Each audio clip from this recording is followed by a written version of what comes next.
AIIMS ಕಿಚನ್ಗೆ ಸ್ವಾಗತ. ಇವತ್ತು ತುಂಬಾ ಸುಲಭವಾಗಿ ಮೊಟ್ಟೆ ಕೋಳಿಯಲ್ಲಿ ಲಿವರು ಮತ್ತು ಗುಂಡ್ಗೆಕಾಯಿ ಮೊಟ್ಟೆ ಎಲ್ಲ ಬರುತ್ತಲ್ಲ ಅದನ್ನು ಸೇರಿಸಿ ನಾನು ಪಲ್ಯ ಮಾಡ್ತಾಯಿದ್ದೀನಿ. ತುಂಬಾ ಚೆನ್ನಾಗಿರುತ್ತೆ. ಮೊಟ್ಟೆ ಕೋಳಿಯನ್ನು ತಗೊಂಡಾಗ ಇದನ್ನೇ ಸಪ್ರೇಟ್ ಕವರಲ್ಲಿ ಹಾಕ್ಕೊಡ್ತಾರೆ. ತುಂಬ ಚೆನ್ನಾಗಿರುತ್ತೆ ಇದು ರೆಸಿಪಿ. ಇದು ಕಡಲೆಬೇಳೆಯನ್ನು ಉಪಯೋಗಿಸಿ ಮಾಡ್ತಾಯಿದ್ದೀನಿ. ನಾವು ಇದನ್ನೇ ಹಾಗೆ ಹಾಕೊಬಾರ್ದು, ಒಂದೊಂದೇ ಇದನ್ನು ಸಣ್ಣ ಸಣ್ಣದಾಗಿ ಕಟ್ ಮಾಡ್ಕೊಂಡು ಹಾಕ್ಕೊಬೇಕು. ಆಗಲೇ ತುಂಬಾ ಚೆನ್ನಾಗಿರುತ್ತೆ ರೆಸಿಪಿ. ನೀವು ಕೂಡ ಖಂಡಿತ ಟ್ರೈ ಮಾಡಿ ನೋಡಿ, ನಿಮಗೂ ಕೂಡ ತುಂಬಾ ಇಷ್ಟ ಆಗುತ್ತೆ. ಲಿವರು ಎಲ್ಲನೂ ಕೂಡ ಸಣ್ಣದಾಗಿ ಕಟ್ ಮಾಡ್ಕೊಂಡು ಹಾಕ್ಕೊಳ್ಳಿ. ಹಾಗೆ ನಮಗೆ ಸ್ವಲ್ಪ ಕ್ವಾಂಟಿಟಿ ಸ್ವಲ್ಪ ಜಾಸ್ತಿ ಆಗುತ್ತೆ. ಒಂದು ಕೋಳಿಯಲ್ಲಿ ಇಷ್ಟು ಬರುತ್ತೆ ಅಷ್ಟೇ. ಎಲ್ಲರ ಸಾಮಾನ್ಯ ಒಂದು ಕೋಳಿ ತಗೊತಾರೆ.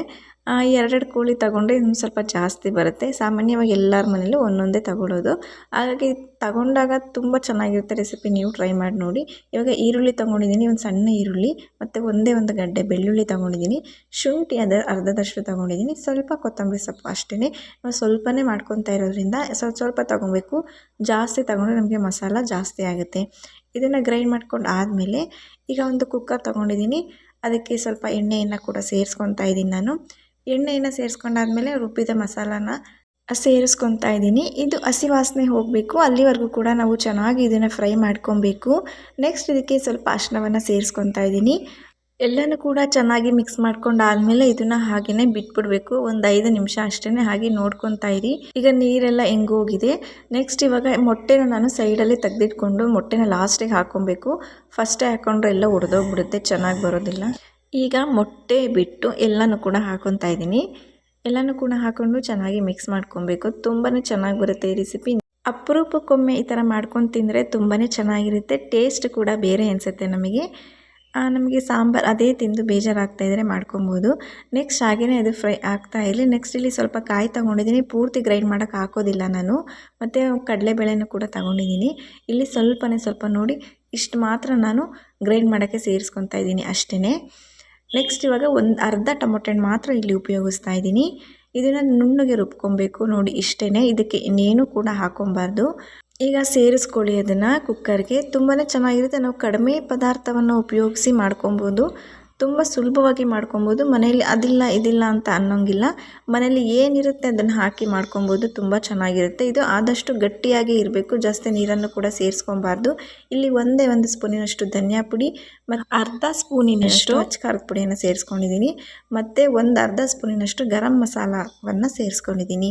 ಇಷ್ಟೇ, ಜಾಸ್ತಿ ಇನ್ನೇನು ಹಾಕ್ಕೊಬೇಡಿ. ನಾನು ಸ್ವಲ್ಪ ಕಡಿಮೆಯಲ್ಲಿ ಮಾಡ್ಕೊತಾ ಇರೋದ್ರಿಂದ ಇಷ್ಟು ಸಾಕು. ಮತ್ತು ಕಡಲೆಬೇಳೆಯನ್ನು ಕೂಡ ನಾನು ಸೇರಿಸ್ಕೊತಾ ಇದ್ದೀನಿ. ಕಡಲೆಬೇಳೆ ಇಲ್ಲಾಂದರೆ ನಾವು ಕಡಲೆಕಾಳನ್ನು ನೆನೆಹಾಕಿ ಮಾಡ್ಕೊಬೋದು. ತುಂಬ ಚೆನ್ನಾಗಿರುತ್ತೆ ಅದು ಕೂಡ. ನೆಕ್ಸ್ಟ್ ಇನ್ನೊಮ್ಮೆ ಮಾಡಿ ತೋರಿಸ್ತೀನಿ. ಈಗ ಇನ್ನೊಂದು ಸ್ವಲ್ಪ ಕಾಯಿನ ನಾವು ತೆಗೆದಿಟ್ಕೊಂಡಿದ್ವಲ್ಲ ಅದನ್ನು ಕೂಡ ಹಾಕ್ಕೊತಾ ಇದ್ದೀನಿ, ಕಾಯಿ ತುರಿಯನ್ನು. ಇಲ್ಲಿ ಸ್ವಲ್ಪ ಪುದೀನ ಸೊಪ್ಪು ಮತ್ತು ಕೊತ್ತಂಬರಿ ಸೊಪ್ಪನ್ನು ಕೂಡ ಸಣ್ಣದಾಗಿ ಕಟ್ ಮಾಡಿ ಹಾಕ್ಕೊಂಡಿದ್ದೀನಿ. ನೀರನ್ನು ಕೂಡ ಸ್ವಲ್ಪ ಸೇರಿಸ್ಕೊಳ್ಳಿ, ಸಾಂಬಾರು ಥರ ಆಗೋಗ್ಬಿಡುತ್ತೆ ಆಮೇಲೆ. ನೆಕ್ಸ್ಟ್ ಲಾಸ್ಟಲ್ಲಿ ನಾನು ಮೊಟ್ಟೆಯನ್ನು ಸೇರಿಸ್ಕೊತಾ ಇದ್ದೀನಿ, ಯಾಕಂದರೆ ಮೊಟ್ಟೆ ಹೊಡಿಬಾರ್ದಲ್ಲ ಅದಕ್ಕೋಸ್ಕರ. ಈಗ ಸ್ವಲ್ಪ ಉಪ್ಪನ್ನು ಸೇರಿಸ್ಕೊಂಡು ಕ್ಯಾಪ್ ಹಾಕಿ ನಾವು ಒಂದು 2 ವಿಷಲ್ ಕೂಗಿಸಿದ್ರೆ ಸಾಕು. ನಮಗೆ ತುಂಬ ಚೆನ್ನಾಗಿ ಬೇಯುತ್ತೆ. 2 ವಿಷಲ್ ಕೂಗಿಸಿ ಅಷ್ಟೇ. ತುಂಬ ಚೆನ್ನಾಗಿರುತ್ತೆ. ಸುಲಭವಾಗಿ ನಾವು ಹೊಸ ರೀತಿಯಲ್ಲಿ ಮಾಡ್ಕೊಬೋದು ಇದನ್ನು. ಬರೀ ಮೊಟ್ಟೆ ಕೋಳಿ ಅಂದರೆ ಸಾಂಬಾರಲ್ಲೇ ತಿನ್ನಬೇಕು ಅಂತ ಬೇಜಾರಾಗ್ತಿರುತ್ತೆ. ಈ ಥರ ಪಲ್ಯನೂ ಕೂಡ ಮಾಡಿಕೊಂಡ್ರೆ ಮುದ್ದೆ ತುಂಬ ಚೆನ್ನಾಗಿರುತ್ತೆ ರೆಸಿಪಿ. ನೀವು ಕೂಡ ಖಂಡಿತ ಟ್ರೈ ಮಾಡಿ ನೋಡಿ. ನಮ್ಮ ಕಡೆ ನಾವು ಇದನ್ನು ತುಂಬಾ ಮಾಡ್ತೀವಿ. ಮೊಟ್ಟೆ ಕೋಳಿ ತಂದರು ಅಂತೂ ಇದಂತೂ ಪಕ್ಕ ನಮ್ಮ ಕಡೆ ಇದ್ದೇ. ಆರೋಗ್ಯಕ್ಕೂ ಕೂಡ ತುಂಬಾ ಒಳ್ಳೆಯದು. ನೀವು ಕೂಡ ಖಂಡಿತ ಟ್ರೈ ಮಾಡಿ ನೋಡಿ ಒಮ್ಮೆ. ತುಂಬ ಚೆನ್ನಾಗಿರುತ್ತೆ. ಲಿವರು ಎಲ್ಲ ಇರೋದರಿಂದ ನಿಮಗೂ ಕೂಡ ಇಷ್ಟ ಆಗುತ್ತೆ ಅಂತ ಅಂದ್ಕೊಂಡಿದ್ದೀನಿ. ಈ ರೆಸಿಪಿ ನಿಮಗೆ ಇಷ್ಟ ಆಗಿದರೆ ಸಬ್ಸ್ಕ್ರೈಬ್ ಮಾಡಿ, ಲೈಕ್ ಮಾಡಿ, ಕಮೆಂಟ್ ಮಾಡಿ. Thank you for watching.